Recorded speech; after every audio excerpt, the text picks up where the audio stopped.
I'm ready. Let's You go. are ready, okay. I think Jonathan is unable to be with us this evening. He has illness with his father who's been ill.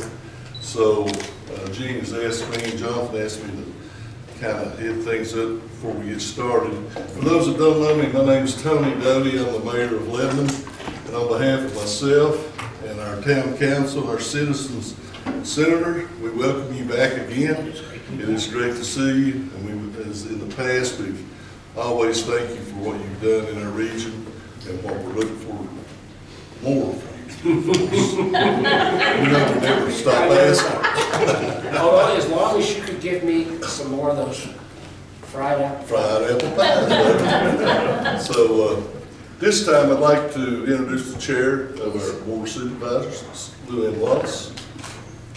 Senator, it's a pleasure to see you once again, and we're glad to have you back here in Russell County and the region as a whole. And as Mayor Doty just said, I'm Lou Wallace. I'm the current chairwoman of the Russell County Board of Supervisors. And we're delighted. We have all kinds of wonderful ideas, but you've got all the green stuff that we're looking for. So we love you for that. We're not red, white, or blue. We're green today.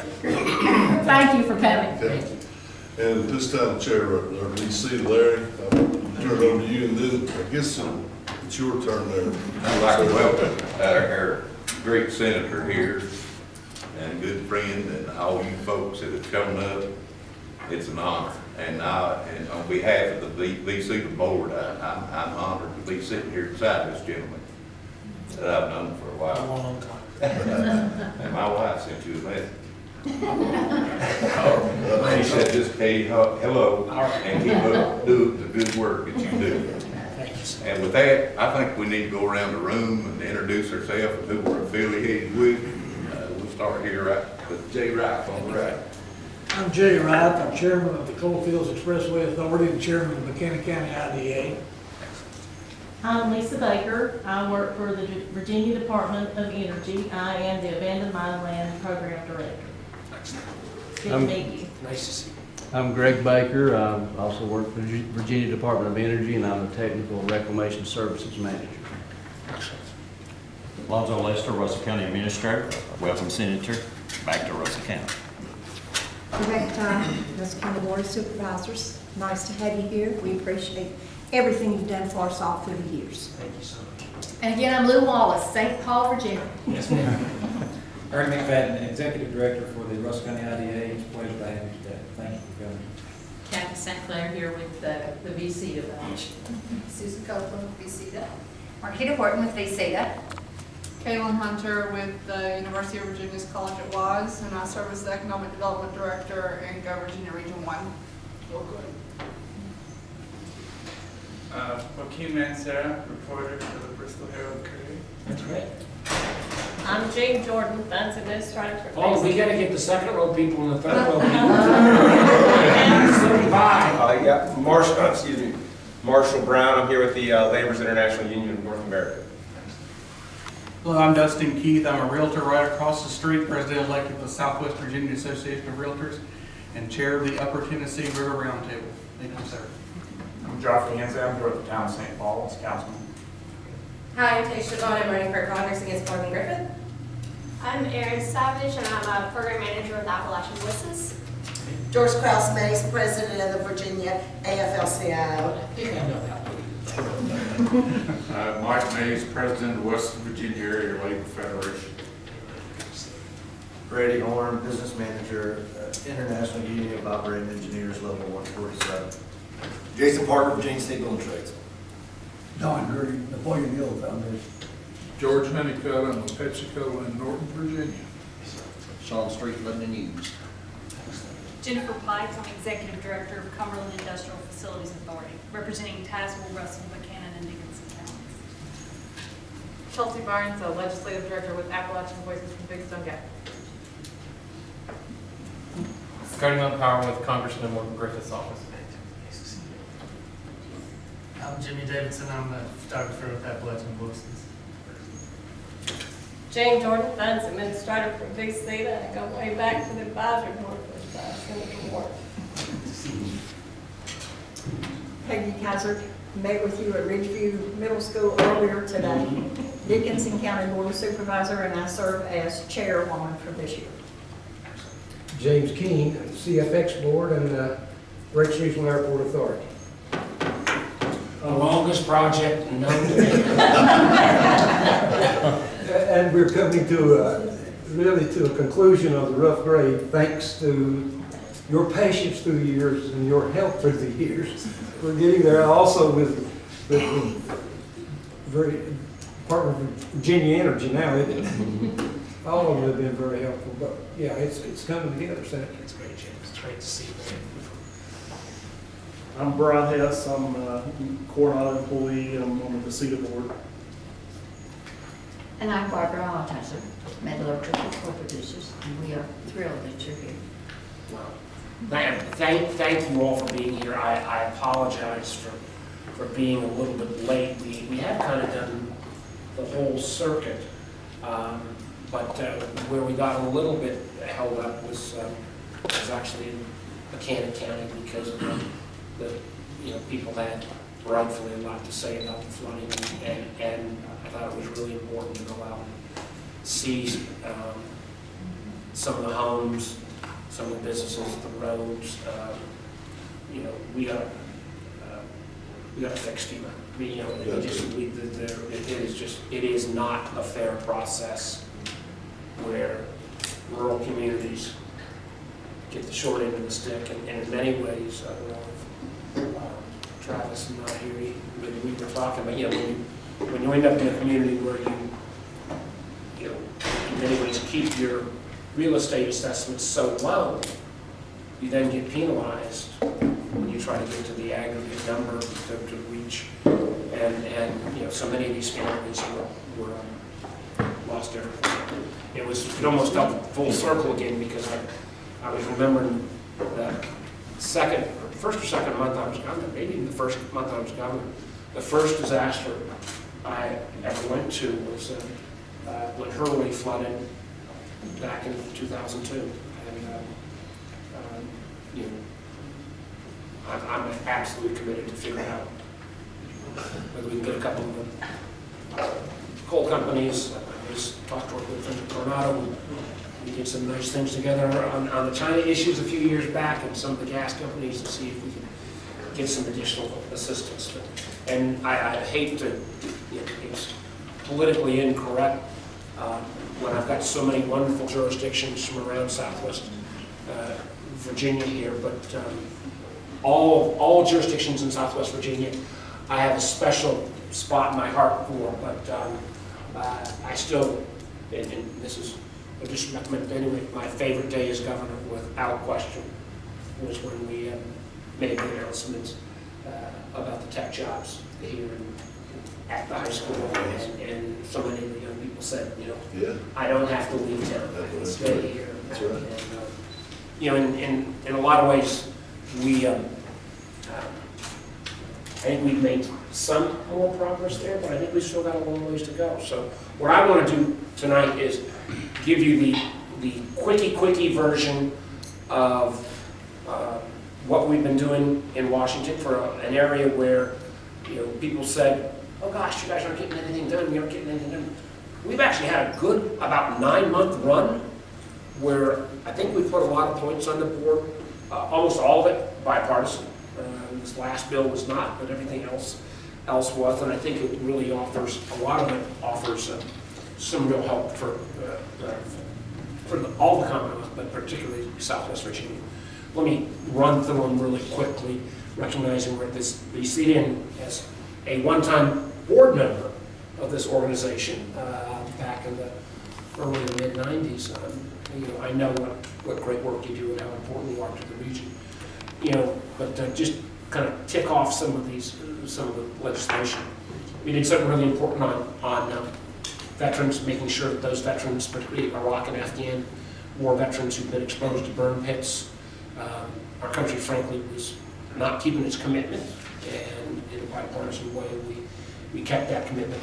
Those individuals are going to get the kind of quality care that they earned and deserved.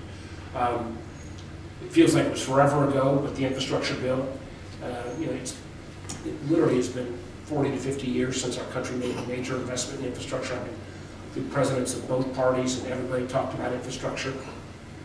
But a group of us, I use this line as a joke, but it's true. I work in the only place in America being a gang member is a good thing, because anytime a bipartisan group comes together, I'm part of that gang, and it started actually even under President Trump. There were 4, 5, 6 of us that did some of the COVID relief bills, but the infrastructure bill, has extraordinary reform. $11 billion on AML. We're going to get, I think, this year about 24 million, 25 million. We can come back to that, but and that's over, I think, a 5-year period on the AML money.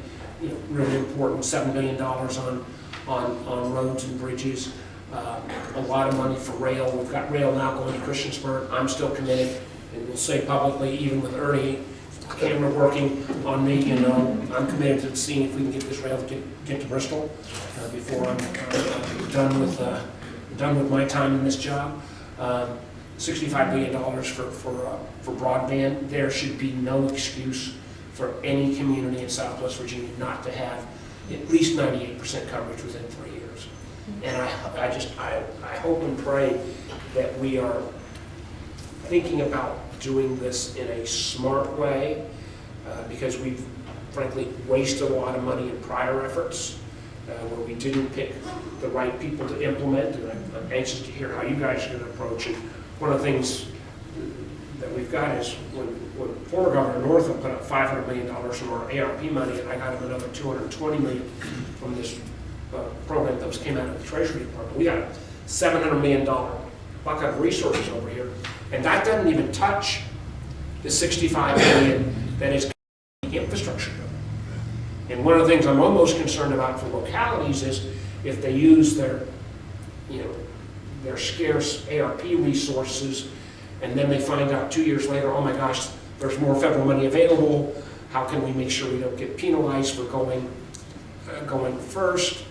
We need to talk about that, but combined with that, one of the things I'd like to offer to the region, and I've got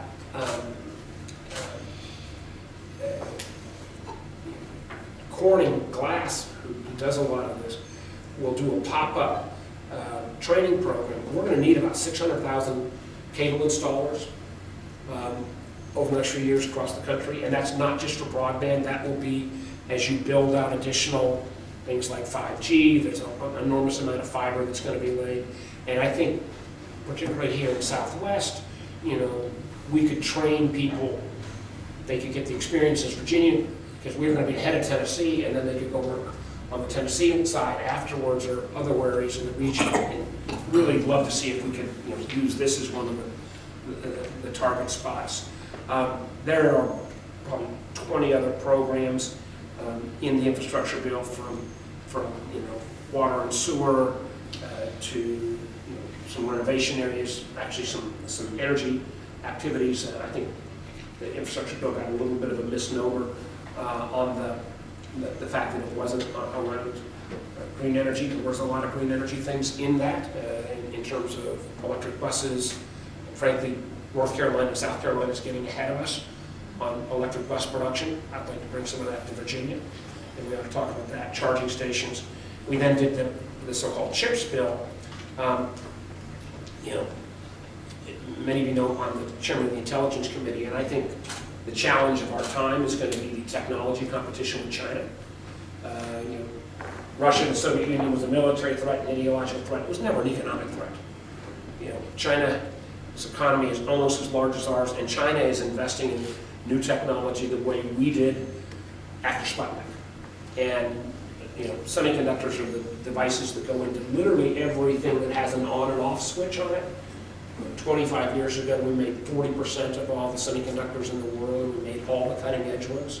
Today, any of the cutting edge semiconductors that go into our airplanes, our satellites, you name it, we don't make any of them. They're all made in Taiwan or China itself. So we've passed this bill, $52 billion, to bring some of that production back into this country. And there's going to be, that was my bill, I'm gonna have more than a little bit to say about where some of those semiconductor fabrication facilities may go. It'll be a bit of a challenge for Southwest because they require like 1,000 acres, 3,000 plus employees, although the jobs are 80 and 150,000. But there's some research components combined with that. There's some things also coming out of the Department of Commerce that we could get a piece on. And then this most recent legislation, where we're going to go ahead and we finally decided to start the process, and this was something I didn't used to support, but I do support very much now, and that's having government Medicare negotiate with pharmaceutical companies on drug prices. And I say a lot of that due to the fact that, I got a 32-year-old daughter. She got diabetes, type 1 diabetic when she was 9, and I've been able to afford her insulin. The price of insulin has quadrupled in the years that she's been in. And that's just not right. And we, I'm not against companies making a lot of money, but Americans shouldn't have to pay 4 and 5 times more money than Canadians and Europeans and others. So we'll do some drug negotiation. We'll put a cap of $2,000 on out-of-pocket expenses for seniors on drugs going forward. I think that'll be good. We got $35 cap on insulin. I hope to bring it to across the whole board, but that will be something that we'll have to do a little bit more work on. And we also have made major investments in energy. And one of the things, and I would say this not just here, King will have set it up in Northern Virginia. I think in a lot of ways, Joe Manchin made this bill a lot better. Because candidly, when the Biden administration started, and he said, like, we're going to suddenly stop all traditional energy right away, then we have Putin invades Russia, and we've got American presidents trying to beg Saudi Arabia to turn on more oil, and going to see if we could get oil out of Venezuela. That doesn't make sense when we've got those resources here. And if we're going to get, particularly on gas, if we're going to get our European friends off of Russian gas, taking our gas, liquefying it, shipping it to them, is a great transition. And one of the things that I think, and I've made this argument to my friends who are the hardest core environmentalists, I'm all for moving towards a much greener energy process, whether it's electric vehicles or solar or wind. A lot of that is already controlled by China. But we've got to be able to have a permitting process that doesn't require you 5 or 6 years to build a clean energy plant. I mean, and I think some of the things that the bill that we ended up passing now is the law of the land, has some permitting reform. It does make 80% of where the president wanted to be on cleaner energy, but it also says we've got to continue to use existing resources too as we make this transition. And it includes things that I think have to, at least on a personal basis, I think need to be in the mix, like nuclear, like carbon capture sequestration, like hydrogen. I think we should have, we know the climate is changing. One of the things that struck me today, James, in Canada, we were with the flooding. These weather patterns didn't exist 20 years ago, didn't exist 10 years ago. So these kind of immense storms are going to change. So we're going to have to grapple with this. But I do think this piece of legislation is a good one, and I'm glad the House passed it, glad the Senate, glad the President signed it. So that was a quickie overview of some of the things. What I would like to hear from you is and recognizing, Tony, that none of you, but particularly Russell County and Lebanon, has never been shy. But what are the things that I can do to help? What are the things that I can do to help put some points on the board? What are some of the current more major projects that you could use some whatever help that I can provide? Now, we have done some of these, we now call earmarks congressionally designated spending, which I guess is a more PC way to describe it. They're generally fairly small, but our office is also willing to kind of see if there are small-sized projects that we can be supportive of as well. But I'd like to throw the floor open for questions and comments, suggestions, and criticisms, and who wants to start us off? Well, I will never pass up an opportunity to talk about the Coalfield Expressway. $1.25 billion in there for the, the overall, not just the Coalfield Expressway, but the whole, what's it called, the overall larger energy highway. I don't know. I mean, okay, we'll talk about it, Jay, because this has been one that we've been working on for 20+ years. About as long as he's been working on the airport.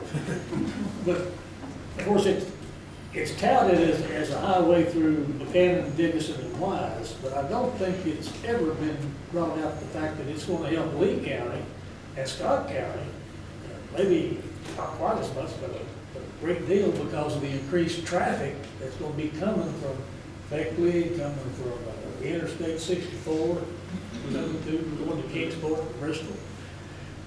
I think it's vital to the economy of this part of the state. And I realize it's a major project, but it's got to happen sometime. Well, we've got, and I had a cheat sheet someplace, and I'll try to remember. We added an extra $1 billion to the Appalachian Regional Commission, so $200 million a year. And we've gotten some money from the ARC in the past. Yes.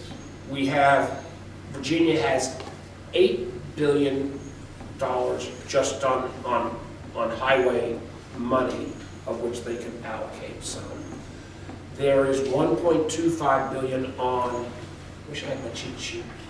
There is a highway of energy significance. It's not called the Coalfield Expressway, but the Coalfield Expressway is part of it. But where I last left off on this, we were, I thought, this close to having a deal with some of our coal operators where they could do the mining, and that would get us to grade. And then the industry went through a little bit of flux. Where does that all stand? I think James knows more about that part of it than I do, so. Well, we worked on the board for those 4 years and started that process. We were able to accumulate a considerable amount of money toward that project, but we had that contract with Alpha, and they built that 2 miles, and I think that's where you pull in and we cut the ribbon on that. That's double utility. It's really corridor Q, 460 down to Kentucky. Now that's going to be completed, in 24, and that's going to be 4-lane from Norfolk to Kentucky line and beyond. Now, the part that we're talking about is part of the real CFX. There are areas, and I think the coal synergies is going to be the key, and there are some areas now, and Senator Kane mentioned that $7 million grant to look, or $1.9 million grant to look at not designing, but locating areas where we could take advantage of coal synergies toward the West Virginia line, the Beckley area, which, as Jay says, connects really two interstates. 64 to 26 is really in Kingsport. But that's ongoing to try and get a good location where we can really go ahead and start mining now and leave a road there. And that's what we're paving now. Areas where we have the synergies of coal doing rough grade, just as we were doing at the airport. We went all of those years trying to get, permit and justify building it. We met your office, we've overcome so many hurdles, and we had to put it on the shelf. But now, coal came back 3 years ago. Wilmore gave us an unsolicited proposal. We were able to move forward, and we'll be complete in December using coal to build a rough grade constructed airport, which will be a 5,100-foot runway with 100 acres, 50 on either side for commercial development. And so that can happen. And basically it is happening a little bit now, but what we're building now, what VDOT is doing, they're using state funds, just building road funds. And there's probably a little coal recovery, but it's not the factor that's helping that much. But it can be a big factor from going from Southern Gap toward Hayside, what we call Doe Branch section. That area could be mined and just left rough grade. And we know there's a lot less going in to pave something than it is to move material. At the airport, we're going to move 38 million yards of material. And there have been calculations on that. Even FAA's calculations said if we did this, as a construction project and finance it, we would have to start with 120 million. So that's basically what we're doing with coal, getting a flat piece of ground, about 200 acres flat, and then to use it for commercial air. Well, one of the things that you know, I definitely believe we need to make the conversion. I definitely think, you know, we have to grapple with climate change. But one of the things, when we hadn't planned a full transition, I think a lot of folks in the traditional fossil fuel industry weren't making any plans at all. I think what they now have in light of this bill, in light of this law, is they have some predictability.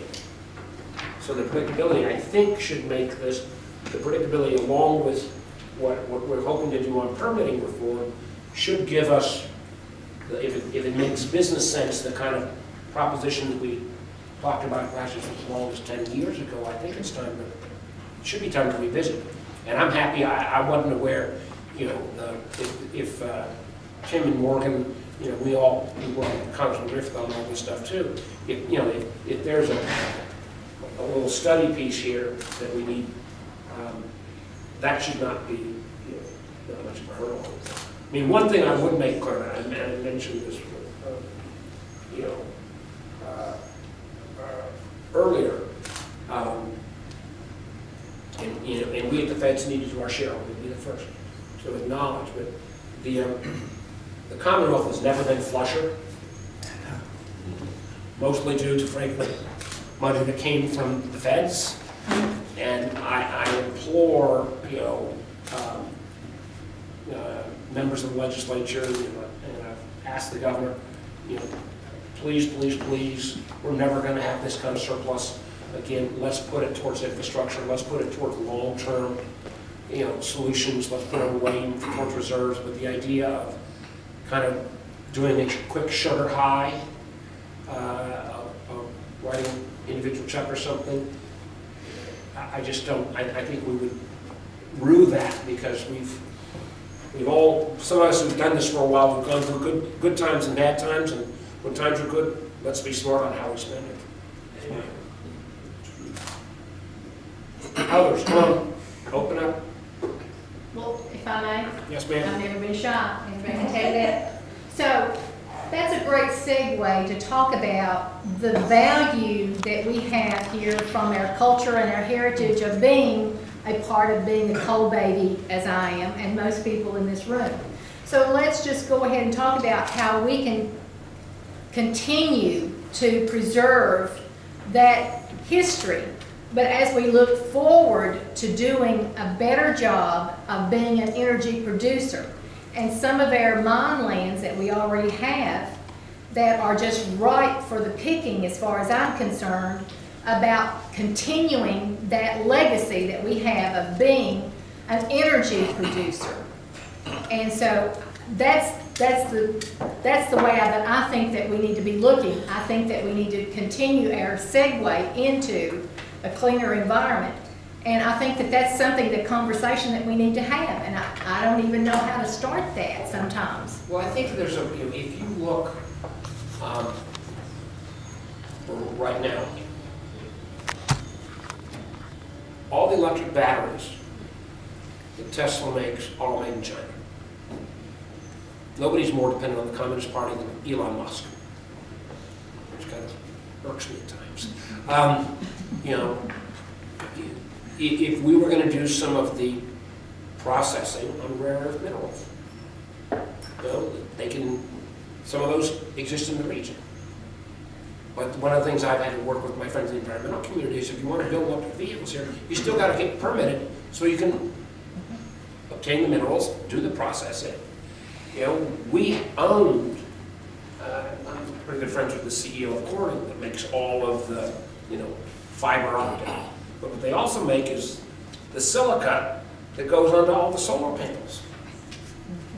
We own the whole production of the whole solar industry in America 20 years ago.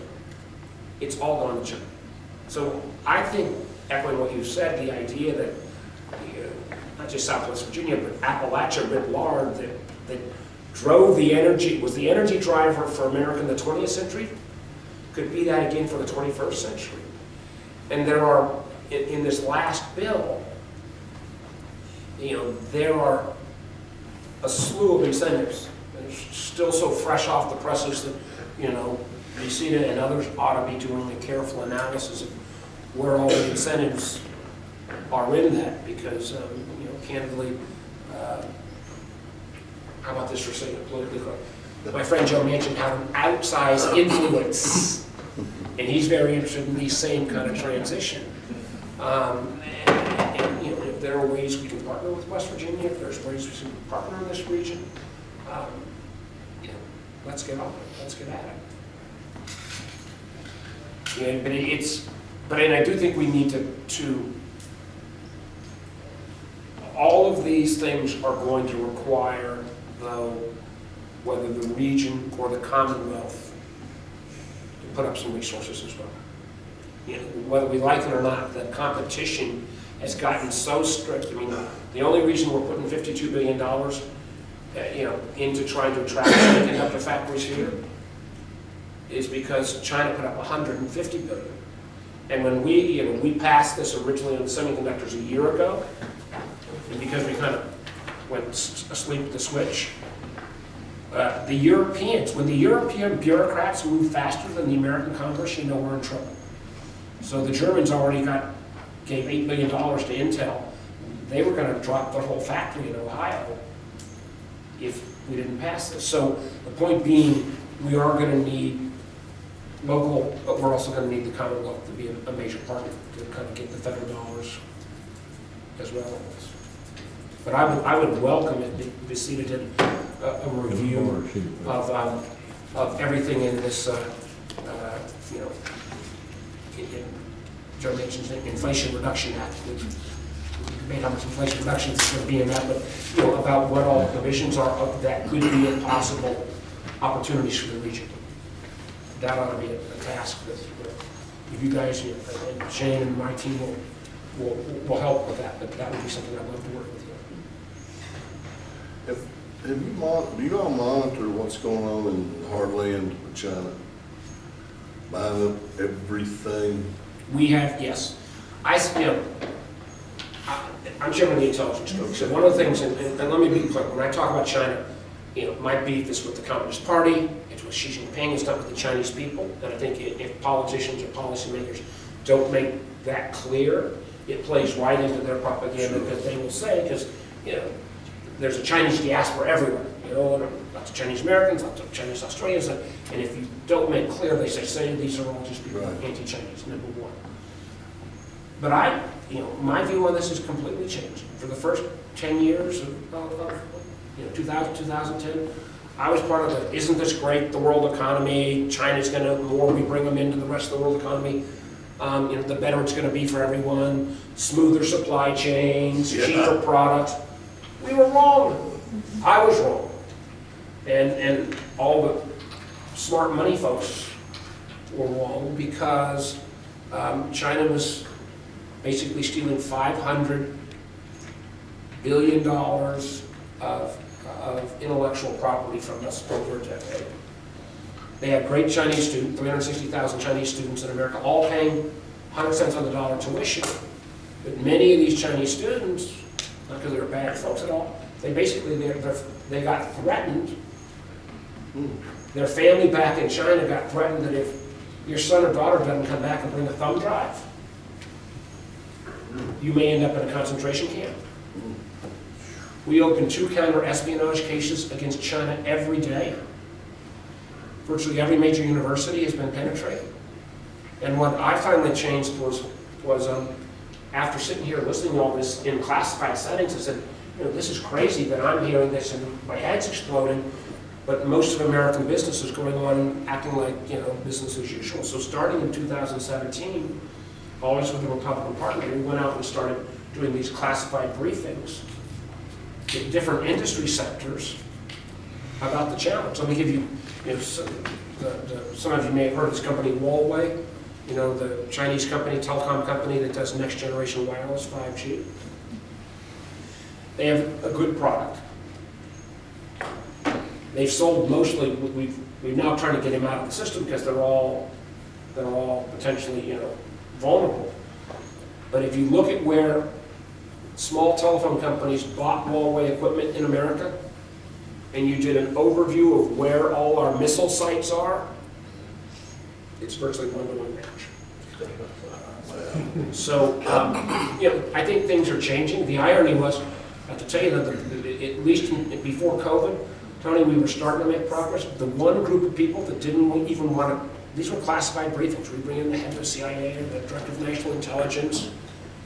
The group that didn't want to see us at first were the private equity guys, because they were making so much money in Alibaba and Baidu and Tencent and TikTok and these companies. Yeah. So again, this is an economic competition where I want to try to bring back some of the clean energy production, which again, China's putting up a lot of new coal plants, but they dominate the windmills, solar, electric battery, synthetic biology, artificial intelligence, quantum computing. Each of these areas, China's investing at a level that again would be the kind of amounts that we used to invest in the 60s when we were in competition with the Soviet Union. And we're gonna, this is again, not a Democrat-Republican issue, we're gonna have to make those kind of investments in this country as well. And spreading out where those jobs are and where those resources need to go is really, really important. Let me ask you guys this, have you all decided that, because it depends on the community around the state, whether it's being done on a regional or county by county basis. On broadband, one of the things I think that Virginia did smart was allowing, the rural electric co-ops to go ahead and potentially build the last mile, or the utilities, AEP or Dominion to build the middle mile. Because the history of federal government support for broadband, we've wasted billions of dollars in the past. We now have enough money in the pipeline with what previous governor really put up and what's coming, that there should be, even with the topography of Southwest Virginia, if we don't get 98% coverage with high speed, 100 down, 20 up, at $35 or $30 or less a month, it's because we blew it on execution, not because we didn't have the money. And have you guys decided on a county basis whether you're doing that county by county, doing it on a regional basis? Tell me how that's happening. I think, well, here in Lebanon, the conduit for us has been Cameron Plateau Regional. Four counties. And I'm assuming it's Point Broadband that's doing, is that? Yes. And they're doing the rural areas. In the town here, we have a peripheral that still are not served outside. So we've gotten into, talked to Jim before he retired, and it is a four county, as far as we're concerned, it's the four counties. But is the All Point Broadband, is that a new company, or is that connected with the electric co-op, or? It's the old Sunset, Okay. which from BBU days. Yes. From BBU days, Well, I got memories of that too. yeah. Okay, I'm not saying pro or con on any of these, but too often in the past when we've tried to do broadband, we get people that don't really know how to operate a network.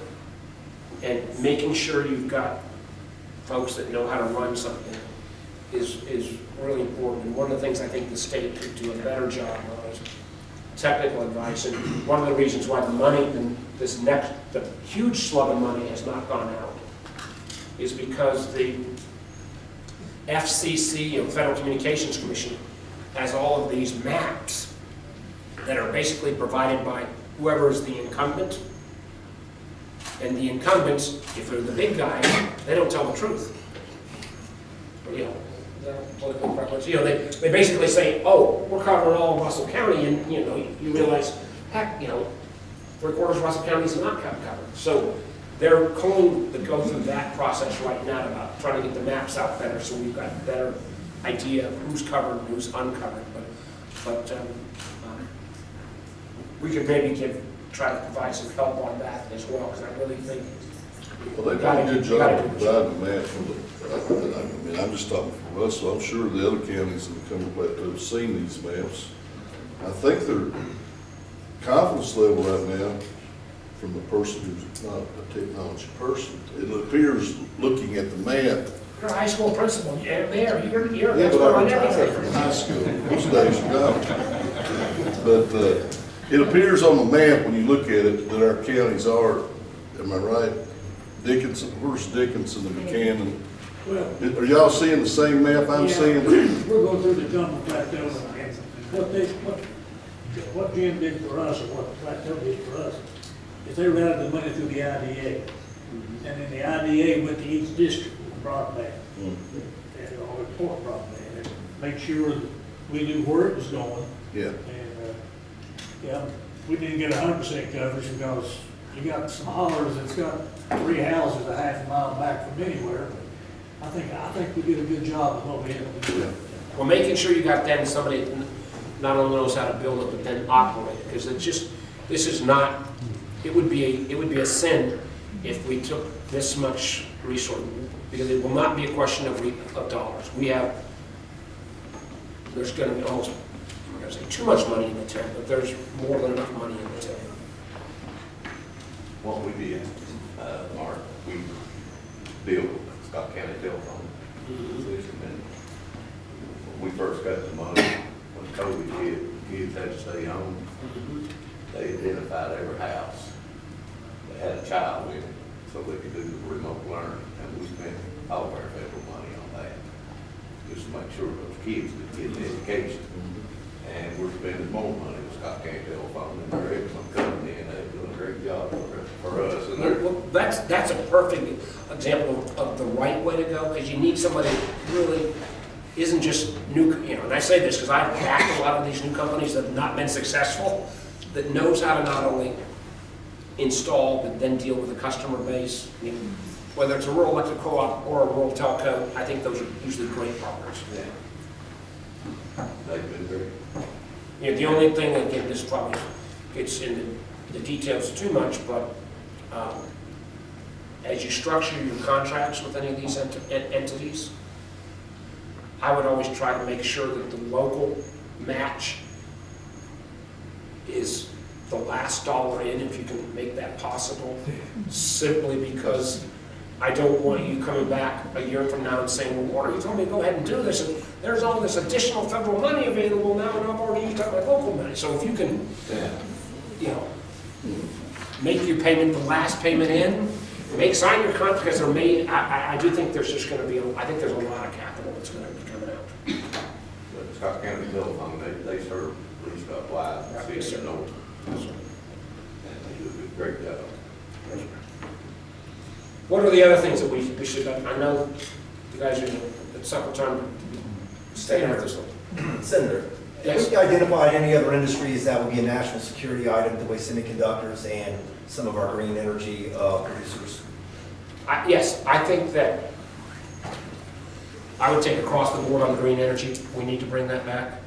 I think, 85 to 90% of what's called the APIs, the chemicals that go into all our pharmaceuticals, all come from China and India. I think that is a ticking disaster. If any of you who've done 23andMe, guess where all your data resides? It doesn't reside in America or in Canada or Australia, or it's in China.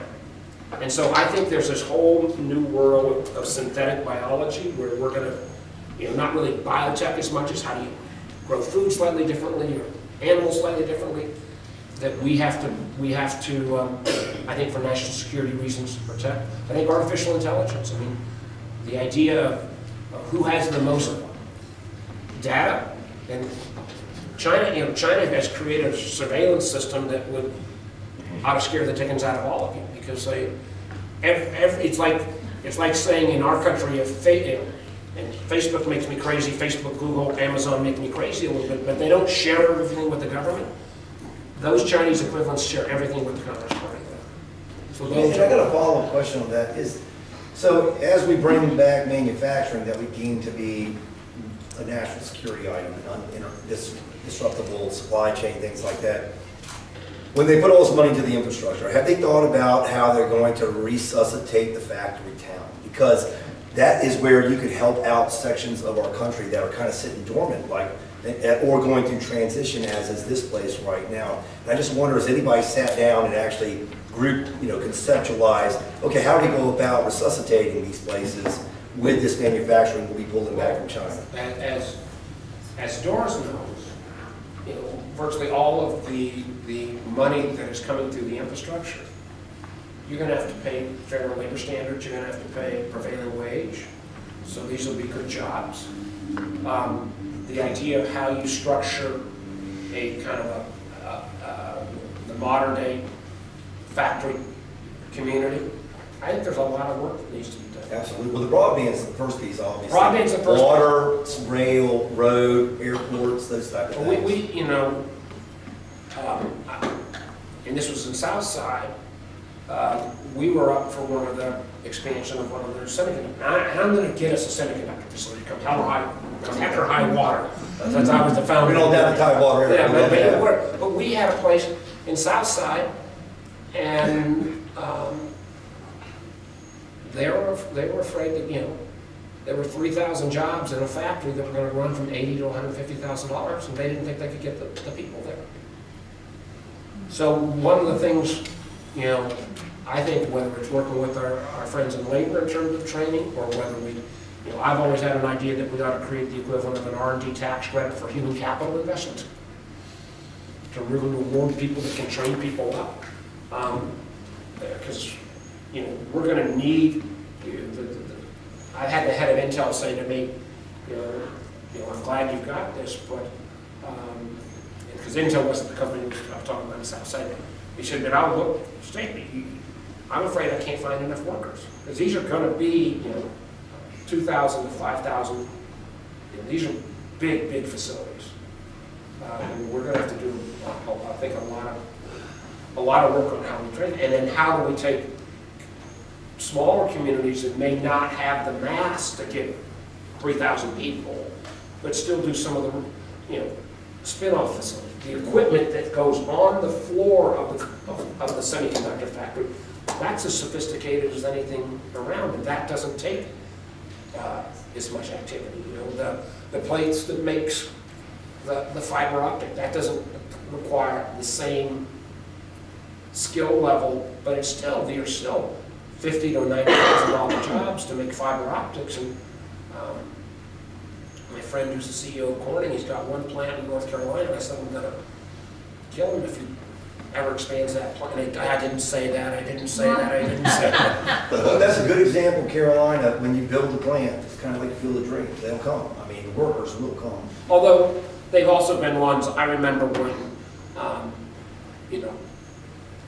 Dell Computers, they said they were going to build one. North Carolina gave them the moon, the sun, and the stars, and the plant went belly up after 2 years. So, we can improve in Virginia, but we've still had a pretty darn good record. And I understand, we have some challenges. I mean, just for example, the building trades has a problem with the Seabelt project, with all the local hiring from the Virginia Clean Energy Economy Act. That's a $9.8 billion project, and that's going along with the Hampton Roads Bridge Tunnel and casinos and everything that goes on annually from the federal government on all the bases. So, I understand where you're coming from, and I do like what you're talking about with some form of workforce development that takes those folks that maybe missed the boat in high school, but it doesn't mean they need to be left in the weeds. They need to be brought back in. There's a ton of sideline talent that needs to be discussed and talked about. Well, that's what if I can bring in, I'm going to come back to the region literally within, he's promised me a couple of times, and I'd love to do whether we do it at a community college or somewhere else, and we can do a 2 to 3 week pop-up and train 500 or 600 installers. And those are decent jobs. And they can go to the Bell Atlantics, they can go to the AT&Ts, they can go to the Scott Telephone, because there's the thing that I've started to realize is that there's going to be so much fiber optic put in all of our systems. It's not just about broadband, it's about the stuff that goes by the rail lines, it's the stuff that goes on as you kind of build out your wireless networks, and the uniqueness of your region here, that the of states nearby, so you know, if we get work done here, and then still somebody wants to commute into Tennessee and work, they can still live here and have a good job. Senator, Matthew. Doris has got it. I mean, listen, she came a long way, and there's no way I'm going to get through this without at least one or two Doris questions. But go ahead, Doris. No, this question is pertaining to the AML. Kentucky and West Virginia got their portions of the money first for AML. So I was wondering if we've done anything to determine what the best practices were that Kentucky and West Virginia learned on all of this, since we're really not that far from that, and with Virginia. I'm just saying. No, it's a great question, and I don't know. I'm going to look at our friends from DME. I mean, I thought we have 24 million. Isn't that what we've got in the queue? Yes, in fact. All right. Well, from the bipartisan infrastructure law, which I think is what Doris, that's what you're referring Right. to. That application process is just open through the Office of Surface Finding. So all the states are preparing their applications. So West Virginia and Kentucky haven't gotten money already? They have their appropriation, they have the amount, they have been awarded an amount of the over $11 billion that came from Congress for the BIL. Each state has a portion of that, and are you referring to that? Yeah, I'm actually just talking about the federal dollars. Okay. Well, the AML dollars that are due is coming from the BIL, and Virginia will be getting $22.7 million, and we are in the process of preparing our application for that. And I would assume that Kentucky and West Virginia, they're in the same process we are, if we're talking about the BIL. Yeah, but they've already gotten a lot of their money, their little federal money, and they were actually kind of ahead. Okay. So I was I'm just not saying, aware. you know, we can always learn from other people. Yeah, if there's stuff, listen, I love, if somebody's got a better idea, let's get it. Are you referring to the abandoned mine land revitalization? Oh, okay. Okay, and Virginia is a part of that. We do receive the $10 million a year, and we're now in the application process for the 2021 grant. And do we know, is there because I don't know, is there a kind of strategic plan on what we hope to do with that over the 5-year period? We do get guidance from the Office of Surface Mining on how we implement that. That money is different from our AML program, which is for remediation only.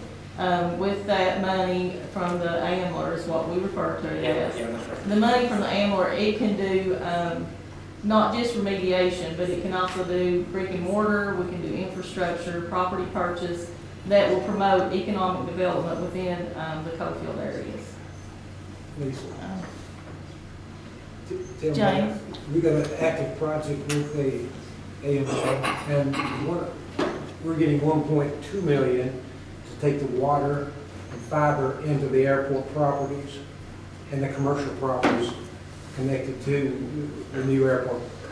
So we're getting ready to put an RFP on construction of that line in there. So, and that's phase 1, and we're looking at sewer and gas as a part of that project as well. So we're getting, that was 2019 money, so you got 20 and 20. Well, one thing we I know, Congressman Griffith's here, and I can speak for Tim Kaine too, we work as a team and all this stuff. If there are things that we need to be,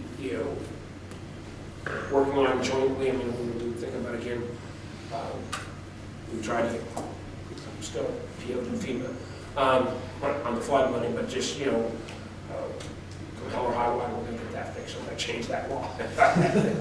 But there is a lot coming out, and whether it's infrastructure or whether it's coming out of this more recent, Inflation Reduction Act, whatever we're calling it. And what I just want to do is we will do all we can to help, but you guys, and you've never been shy. If you've got ideas and suggestions that we can work with you on, let me know. I know we were I was supposed to be in Abington 15 minutes ago, and so I'm running on my normal politician schedule. But is there anybody else that wanted to make sure? Ernie, yes, sir. Yeah, I'm Ernie Benko with ARC Television. A couple things that I think we need to look at is ARC money is between Appalachia and Norton. At Pardee Hollow, there are 4 coal mines that go all the way through the mountain to Kentucky. People walk through the mines to go grocery shopping. Also, they're building a 4-lane from Pikeville, from one end of the 4 lane's going to be in Letcher County, and the other one's going to be in Pineville. 4-lane up through there. Why don't we build a 4-lane through the mountain? It'd open up this end of Virginia and that side. I talked to Rand Paul about that. Also, I was at a meeting several months ago. How'd that go? He said he was really interested. Said he had never heard anything about it, but that's as far as it went. Another thing, I was at a meeting with casino people in Bristol, and I think the casino is the biggest thing that happened to the Central Appalachian Mountains since Daniel Boone went through Cumberland Gap. Yeah. We're selling real estate sight unseen on the internet. Yeah, big money too. So that's going to draw people from all over this side of the country. Another thing I think that ought to be looked into is Virginia Tech doing more research on coal and clean coal. Is during World War II, Germany ran the gasoline from coal. And that was done here like 30 years ago by Dr. Wolf. But the Virginian federal government turned them down on helping that project. Well, I think in the last one, at least the ability that Manchin got in, and there's a lot of, I'm not a scientist on this either, but there is a lot of additional resources to look at, if not fully clean coal, at least full carbon capture and sequestration, which we seem to be making some progress, and it kind of came to a halt, frankly. Even under the last president, it didn't move forward. So I think there's going to be a new look at that, and I'll try to do some research on it. But on the 4-lane through the mountain, that sounds interesting. But I don't want to sound like Rand Paul, but I haven't done that either. I hate that with your camera on me, Ernie. Like this, I can't even let that part out. So you're headed to Abington from here, huh? Pardon? You gotta go to Abington Gotta from go here. to Abington from here, and then south, heading towards Carroll and Hillsville and stuff tomorrow. But yes, ma'am. I'd be remiss if I didn't say this, but talking about the talent challenges that we're having. So we only get $1 million per year for Go Virginia for per capita for investments locally. And we are filtering quite a bit of money into talent pathways and sites and infrastructure, of course. But we've invested some money with Mount Empire Community College for Project Build, where it's training incarcerated individuals while they're in the system, and employers in the region throughout all 3 PDCs have offered job interviews while they're incarcerated so that they will have employment the day of being released, which is a success. We think that's replicable across Virginia, and then of course GoTech with Growth Opportunities Technology and Engineering Careers with the Institute for Advanced Learning and Research out of Danville. They are leading the charge with 6th, 7th, and 8th graders implementing career connection labs in those higher wage jobs. So that's a long-term investment. We are seeing that return now currently because they started investing in 2019, but our Go Virginia money cannot fund that fully throughout the entire Commonwealth. So I think that that's something that could potentially be looked at a larger scale, but again, that is branded Go Virginia. It's a Go Virginia brand, GoTech is. Well, I will see some of the Go Virginia people. I may see them tonight, and I'm very familiar. I would say this, that, and my number could be wrong here, but I think the Commonwealth is sitting on $4.6 billion surplus at this point. And,